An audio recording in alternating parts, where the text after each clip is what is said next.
3월 5일 금요일 하나님께서 저희에게 주시는 말씀은 마태복음 20장 17절부터 34절까지의 말씀입니다.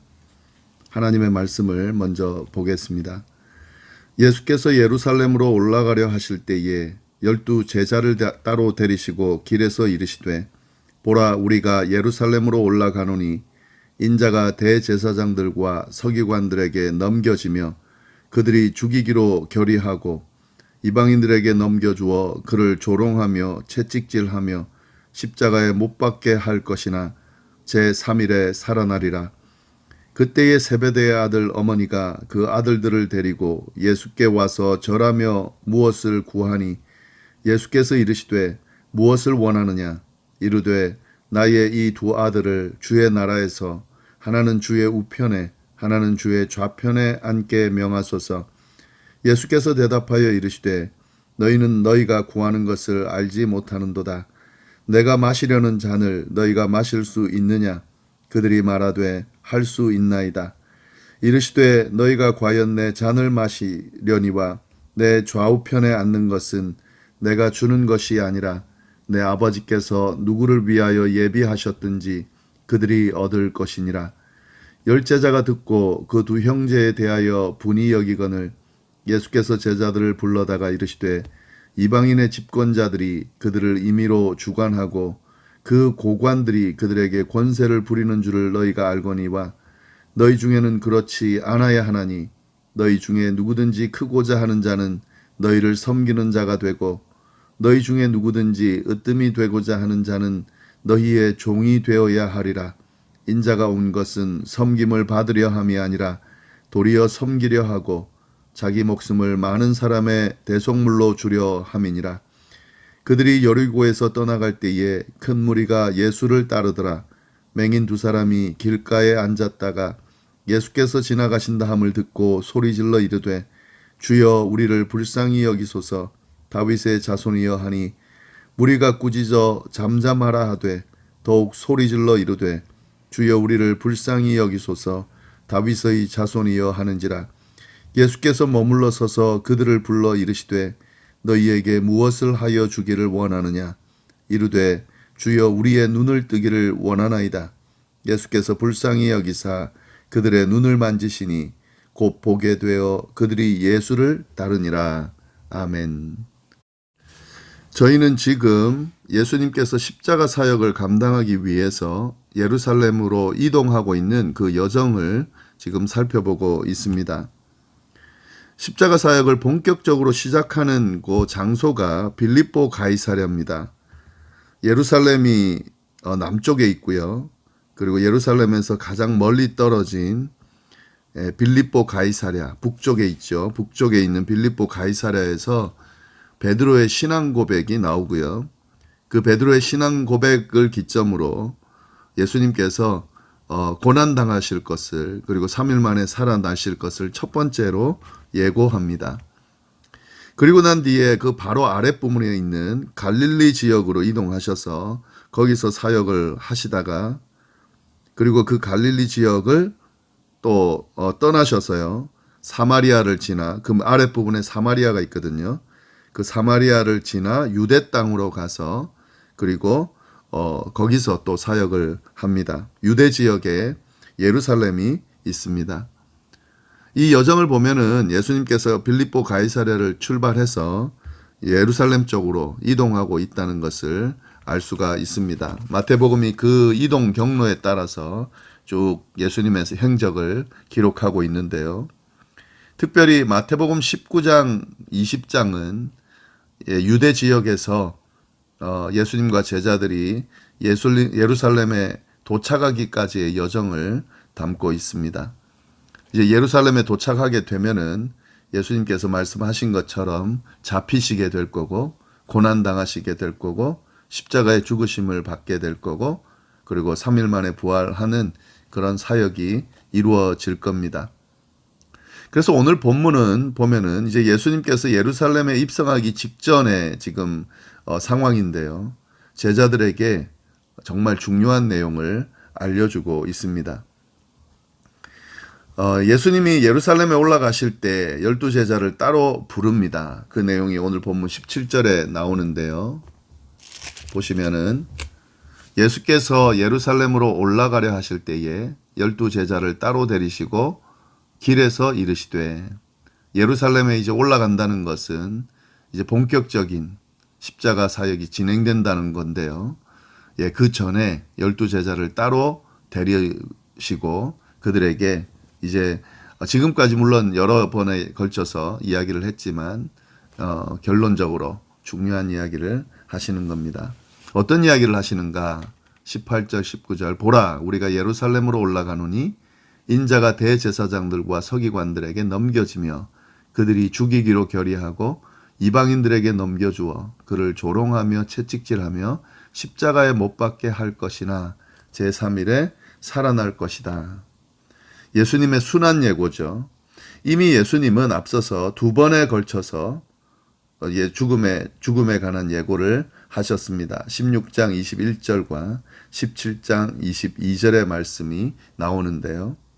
그런데 이 두 번의 예고가 있었지만 세 번째 예고는 좀 약간 다릅니다. 뭐가 다르냐면 어떻게 순환을 당하는지 또 죽게 될지를 아주 자세하게 알려줍니다. 예, 보면은 대제사장들과 서기관들에게 넘겨주게 되고 그들이 죽이기로 결의하고 먼저 이방인들에게 넘겨준다. 이 이방인들에게 넘겨준다는 것은 로마에 넘겨준다는 거죠. 왜냐하면은 이 유대인들은 지금 로마의 속국으로 되어 있고요. 그리고 이들에게 그 사형하는 그런 권한이 없습니다. 그래서 죄인들을 징계할 때에 사형에 관한하는 로마의 법에 따라서 로마의 결정으로 그렇게 진행이 됩니다. 지금 그 과정을 이야기하는 거죠. 대제사장과 서기관들에게 넘겨진다. 이 넘겨진다는 표현은 두 번째 예고에도 나왔던 건데요. 가룟 유다에 의해서 팔릴 거다라고 하는 사실. 물론 이 의미 안에는 하나님께서 사람들에게 십자가 지게 하기 위해서 넘겨주신다는 그런 의미도 있습니다. 왜냐하면 십자가 사역을 감당하는 것이 하나님의 뜻이고 이 사역을 감당하러 예수님께서 이 땅에 오셨기 때문에 그렇게도 볼 수 있습니다. 그렇게 죽이기로 결의하고 이방인들의 손에 넘겨주고 이제 로마 군인에게 넘겨지게 되면 그를 조롱하며 채찍질하는 과정, 그리고 십자가에 못 박게 할 것이다 라고 하는 내용과 그리고 그 뒤에 제3일에 살아날 것이다 라고 하는 그런 내용이 나옵니다. 아주 자세하게 지금 세 번째 예고, 마지막 예고죠. 알려주는 거죠. 이것은 이제 예루살렘에 들어가면 곧 이 일들이 일어날 것이기 때문에 자세하게 알려주고 있는 거죠. 이렇게 예수님께서 세 번째 예고, 예수님께서 십자가에 잡히시고 고난당하시고 십자가에 못 박히게 될 것이라고 하는, 그리고 3일 만에 살아날 것이라고 하는 이 세 번째 예고를 듣고 난 뒤에 제자들이 어떤 반응을 보이는지 그 내용도 이어서 이야기합니다. 근데 오늘은 제자들만 나오는 것이 아니라 어머니 한 명이 등장하는데요. 예수님이 말씀하실 때에 세베대의 아들의 어머니가, 세베대의 아들이라고 하는 것은 야고보와 요한이죠. 야고보와 요한의 어머니가 등장합니다. 그래서 예수님께 뭔가 요청을 하는데요. 그 내용이 20절부터 나옵니다. 그때의 세베대의 아들의 어머니가 그 아들들을 데리고 예수께 와서 절하며 무엇을 구하니 예수께서 이르시되 무엇을 원하느냐 이르되 나의 이 두 아들을 주의 나라에서 하나는 주의 우편에 하나는 주의 좌편에 앉게 명하소서. 예수님께 주의 나라에 들어가게 되면은 주의 우편에 또 주의 좌편에 자기 아들들을 앉게 해달라는 부탁입니다. 이 자녀들을 위한 엄마들의 치맛바람이 참 무서운데요. 이 당시에도 그런 엄마의 치맛바람이 있었다는 것을 우리가 볼 수 있는데 굉장히 흥미로운 부분인데요. 이 어머니의 이 부탁은 예수님이 하나님의 나라를 세우고 그 나라에서 권위를 가지신 메시아 왕이 되시리라는 그런 믿음은 확실하다는 것을 알 수 있습니다. 이 앞에 제자들도 그랬는데요. 예수님께서 메시아가 맞다는 것을 또 이 유대인의 왕으로 오셨다는 것을 또 자신들의 이 압제로부터 노예 생활로부터 또 외부 압력으로부터 이 고통으로부터 구해줄 그런 메시아 왕으로 오셨다는 것을 그렇게 기다리던 왕이라는 것을 확신했습니다. 이 어머니도 지금 확실히 믿고 있는 건데요. 그런데 이 믿음이 온전한 믿음이 아니라는 것이 문제입니다. 이 믿음은 예수님께서 오신 그 목적과 다르게 세속적인 야망이 혼합되어 있다는 게 문제입니다. 세상의 관점으로 권력으로 또 능력으로 힘으로 또 이 세상을 구하는 그런 것과 또 그런 세상의 관점의 권세 그런 왕으로 지금 생각하고 있다는 것을 좀 잘 드러내고 있는데요. 이런 점에서 보면 예수님의 우편과 좌편에 앉게 해달라라고 하는 것은 왕 다음에 최고 지위를 누리게 해달라 하는 그런 것을 의미하게 됩니다. 이 형제의 어머니가 로마 제국에서 메시아 예수님의 왕국으로 정권이 교체될 때에 두 아들이 막강한 정치 권력을 누리기를 바라는 그런 마음에서 예수님께 부탁드린 것으로 보입니다. 그런데 이 어머니의 마음은 두 아들과 다른 마음인가 그렇지는 않은 것 같아요. 이 두 아들도 똑같은 마음을 가지고 있습니다. 22절에 보면 너희는 너희가 구하는 것을 알지 못하는도다. 예수님이 이렇게 말씀을 하시는데 여기 너희는 2인칭 복수죠. 어머니만을 이야기하는 것이 아니라 같이 온 야고보와 요한에게도 함께 이야기하고 있습니다. 아마도 이 어머니가 이야기하는 것을 야고보와 요한도 동의하고 있거나 또 어떤 면에서는 야고보와 요한이 부탁을 했을 수도 있습니다. 어머니에게 좀 이야기해 달라고. 그런 모습들이 드러나 있는데요. 여하튼 어머니, 야고보, 요한 모두가 이런 생각을 가지고 있다는 것을 알 수가 있습니다. 왜 야고보, 요한일까? 지금 저희가 생각해 볼 수 있는 것은 이 예수님의 수제자는 베드로죠. 그리고 야고보, 요한도 인정받는 그래서 항상 3명 안에 들어가는 아끼는 3명의 제자 항상 데리고 다니는 3명의 제자에 이 2명이 들어갔습니다. 베드로, 야고보, 요한. 근데 베드로가 수제자이기 때문에 야고보, 요한은 항상 베드로 아래죠. 그래서 이런 부탁을 특별히 했다 이렇게 보는 사람도 있는데 동의가 됩니다. 우리는 여기서 이 바르지 못한 믿음을 가지고 있는 모습을 좀 보게 되는데요. 이건 참 문제라는 사실을 우리가 봐야 됩니다. 예수님에 대해서 이들은 분명히 메시아라는 사실, 또 메시아 왕으로 오셔서 이 이스라엘을 구원할 분이라는 사실, 이스라엘이 그렇게 기대하고 기다리던 메시아라는 것을 믿고 있어요. 믿으니까 이런 부탁을 하는 거죠. 그러나 그 믿음이 바르지 못한 믿음이라는 것을 알 수 있습니다. 하나님의 뜻과는 다른 믿음이라는 것을 알 수 있습니다. 믿음이 없는 것도 문제지만 바르지 못한 믿음을 가지고 있는 것도 문제입니다. 예수님의 뜻과 맞지 않은 요청을 하는 거죠. 하나님의 뜻과 맞지 않은 그런 요청, 부탁, 그런 바람을 가질 수 있기 때문에 문제입니다. 바른 믿음을 가진다는 것이 얼마나 중요한지 또 바르지 못한 믿음을 가지고 있는 자의 결과가 어떤 모습으로 드러나는지 우리가 보면서 우리의 모습도 한번 좀 투영시켜 볼 필요가 있을 것 같습니다. 이런 어머니의 부탁에 예수님께서 대답을 하시는데요. 22절 예수께서 대답하여 이르시되 너희는 너희가 구하는 것을 알지 못하는도다. 내가 마시려는 잔을 너희가 마실 수 있느냐? 그들이 말하되 할 수 있나이다. 예수님께서는 자신의 그 고난과 죽음을 염두에 두시고 내가 마시려는 잔을 너희가 마실 수 있느냐라고 야고보와 요한에게 물어보는데요. 이 말이 뭔지도 모르면서 마실 수 있습니다. 이렇게 대답을 합니다. 그래서 예수님이 23절 이르시되 너희가 과연 내 잔을 마실 것이다. 이렇게 이야기를 합니다. 지금 이 말은 예수님은 알고 계시죠. 이들이 어떻게 이 이후에 어떻게 될지를 알고 계시는데 이 제자들은 지금 모르는 상황이에요. 근데 엉겁결에 마실 수 있습니다라고 고백을 해버립니다. 결국에는 그렇게 됩니다. 이 야고보는 순교를 당합니다. 사도행전 12장에 나오는데요. 그리고 요한도 반모섬에 유배돼서 거기서 죽음을 맞이합니다. 결국에는 이들도 예수님이 가신 그 길을 따라가기는 합니다만은 이 당시에는 그 예수님의 걸어가신 길, 또 지금 말씀하시는 이 내용들을 제대로 이해하지 못하는 상황에서 이런 대화를 하고 있다 하는 거죠. 그리고 그러면서 지금 예수님의 좌편 우편에 앉는 것은 아버지의 뜻이다라는 말씀을 명확히 해 주십니다.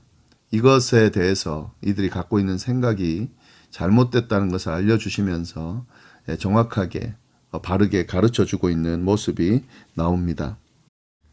그런데 이 다음 말씀을 보시면은요, 이렇게 하고 있는 이 과정을 나머지 10 제자들이 옆에서 봤습니다. 24절 보시면 10 제자가 듣고 그 두 형제에 대하여 분이 여기거늘. 지금 10 제자가 야고보와 요한, 특히 어머니까지 대동해서 이렇게 한 자리, 그것도 예수님의 좌편 우편 2인자의 자리를 달라고 하는 것을 이거 지금 본 거죠. 들은 거죠.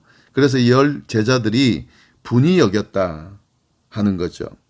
왜 분이 여겼을까요? 이 사람들도 똑같은 야망을 가지고 있기 때문에 그렇습니다.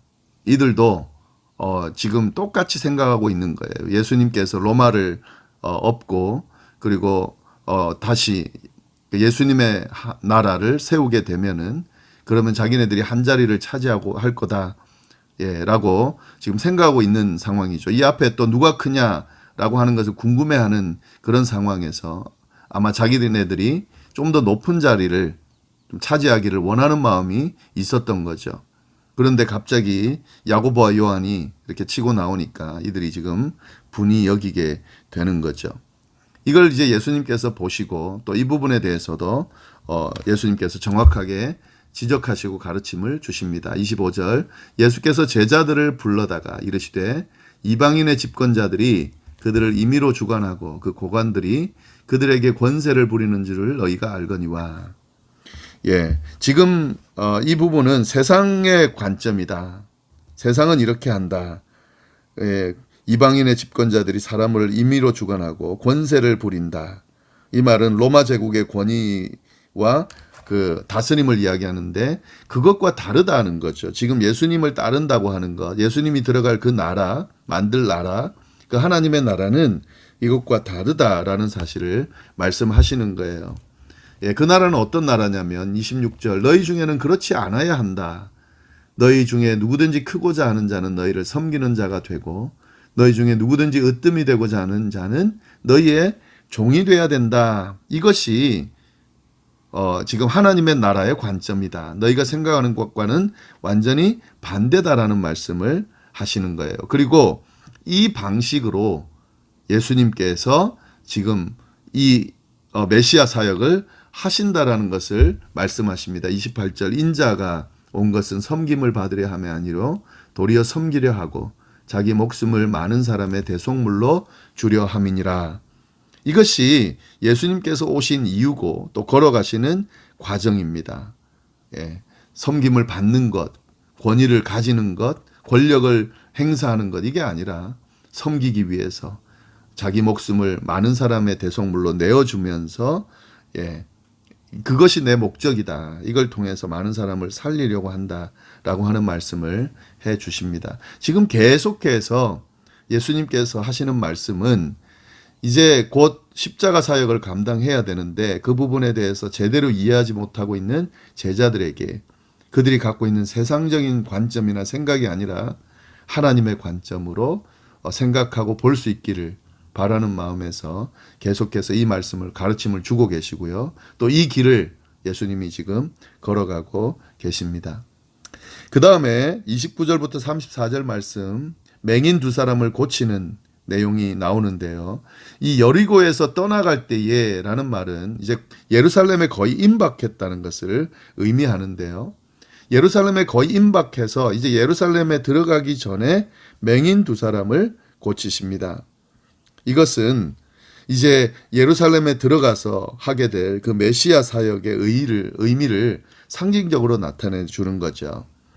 눈먼 사람을 고쳐줘서 보게 하시는 것처럼 이제 죄인들의 그 불쌍한 모습을 또 보면서 그들의 목숨을 위해 구하기 위해서 자신이 대속물로 그렇게 자신을 내줄 것이다. 그로 인해서 죄로 인해서 이제 보지 못하는 그들의 눈을 보게 해줄 것이라고 하는 그런 의미로 이 맹인 두 사람을 고친 내용이 예루살렘 들어가기 직전에 나옵니다. 이 다음에 이제 예루살렘으로 이제 입성하게 되고 본격적인 예루살렘에서의 십자가 사역을 이제 하게 됩니다. 그 내용이 내일 본문부터 나오는데요. 예, 오늘 여기까지 예수님께서 예루살렘에 들어가기 직전까지 있었던 사건들을 쭉 보면서 예수님의 그 사역, 이 땅에 왜 오셨고 어떤 길을 걸어가시는지 잘 보여주고 있습니다. 그리고 이해되어지지 않는, 잘 이해하지 못하는 그런 사람들의, 제자들의 모습까지 보여주면서 대조하면서 오늘날 우리의 믿음도 어떻게 점검하고 우리의 모습을 돌아보면서 어떻게 바르게 세워야 되는지도 좀 가르쳐주고 있습니다. 말씀 다시 보면서 제대로 좀 이렇게 잘 이해하는 그런 시간이 되기를 바랍니다. 하나님 아버지 감사합니다. 오늘 말씀 예수님께서 오신 그 십자가 사역의 길을 걸어가시는 그 과정을 우리가 쭉 보면서 우리에게 이 구원의 사역이 이 과정을 통해서 일어났다는 사실 우리가 보면서 감사하게 되고, 또 이 과정 속에서 무지한 제자들의 모습 속에서 저희들의 모습을 보면서 우리의 믿음을 점검하게 됩니다. 주님, 바르게 믿고 바르게 섬기고 바르게 따를 수 있도록 세상의 관점 또 세상의 생각들로 지배당하지 않도록 오직 하나님의 관점으로 그렇게 살아갈 수 있도록 주여 인도하여 주옵소서. 오늘 하루도 어디에서 무엇을 하든지 늘 주님의 은혜 가운데 머물기를 간절히 바라고 살아계신 예수님의 이름으로 기도드립니다. 아멘.